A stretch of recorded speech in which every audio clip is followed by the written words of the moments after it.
Namaste. Welcome to a brand new year.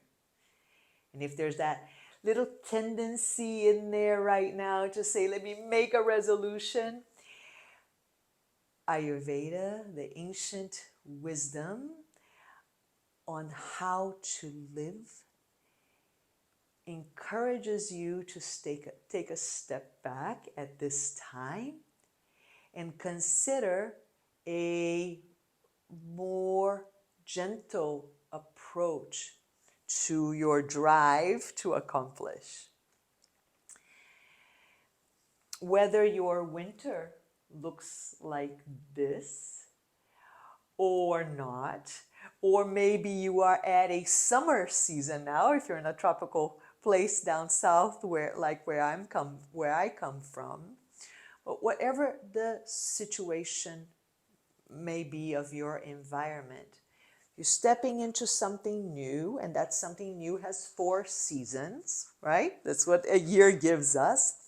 Take that first season, that first chunk of it, the first part, and use it to be like you were at the first chunk part of your life.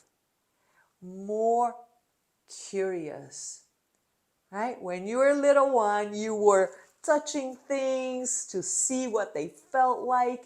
You were tasting things to see what that experience. You were experiencing things just for the sake of experiencing them. Why is this so important? Because if you have any aspirations, wherever your aspirations may be, they will ask from you to make certain changes in your patterns, right? So when you come up against that, you're going to need some courage. And that courage will come from being connected to more of who you are.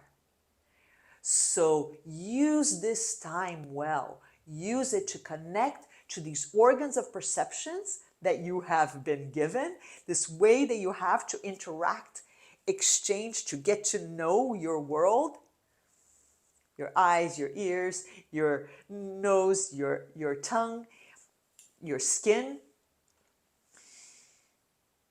And just be curious and see what you learn.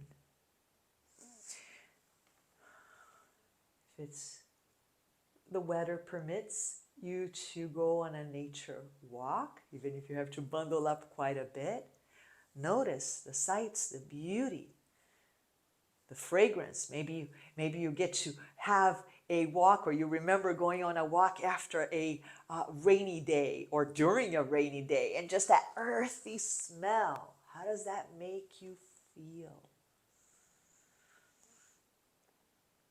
Or next time you sit down for a meal, that you are receiving, exploring all of the tastes that are in that meal. Ayurveda teaches us that there are 6 tastes that we need in order to feel satisfied. So if your meal only contains salty and sweet and a little bit of sour, you're not going to have that feeling of satiation. You also need a bit of the bitter and the pungent and the astringent, of course, in the proper amounts. And so through the food that you eat, it's not just the taste that you're taking in, but you're taking that food in through all of your senses. So what happens when you're eating and you're upset, right? You're physicalizing that, all that friction. So it's best just to take a pause on the receiving end. Allow yourself to work that energy out and then resume your eating. If you just have a flower at your desk to help you in those moments where there's a lot of intensity, a lot of drive, to open, to notice that that flower can only bloom when there's space for it to bloom. And maybe take a nice, enjoy the fragrance of the flower if it's a fragrant one, or the sight of it. Ayurveda teaches that there are dinacharya practices, dina meaning daily, charya meaning practices, for each of the five senses, so that we can begin to tonify them, restore them well enough, so that we can cultivate more of that childlike way of being curious. So take that opportunity in the beginning of your new year. Consistently be curious. Come spring, when the snow begins to melt in the literal sense or not, when things begin to lighten up, when the warmth of the sun shows nature is ready to bloom and to open, then you are ready. You're ready. You've been like a child and you're ready to grow into your teenage years, your spring time, the time where you're more courageous. You've gathered enough information to say, okay, I'm going for this. And then you have the energy built up to make that transformation. And then summer and fall, like I have in the work that I do in Ayurveda, one of the beautiful things that I get to watch my students do is tune in to their constitution, who they are and their nature. Some people are more like the winter qualities, more the earth element that stabilizes, that supports, more the water element that brings fluidity. Some individuals are more of the spring and the summer and the fall type of energy, topic for those later seasons. But then they also recognize that they are outside the external environment, has a lot of things that are either supporting who they are and their nature to be centered and harmonious and at ease, or they're taking away.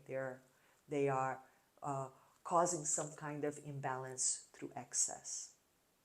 And then again comes in that courage to say, I know the items that I have to bring in from my environment to reestablish that harmonious place. So taking into consideration who you are,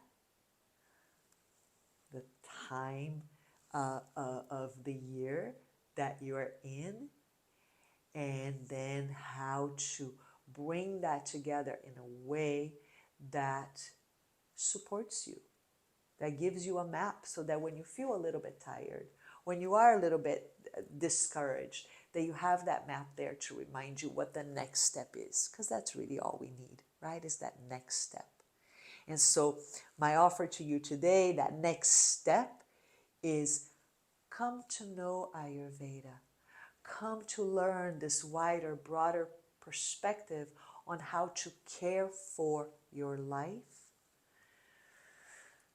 so that you can make the contribution to this world that you are ready to make and the world is ready to receive. The time is now.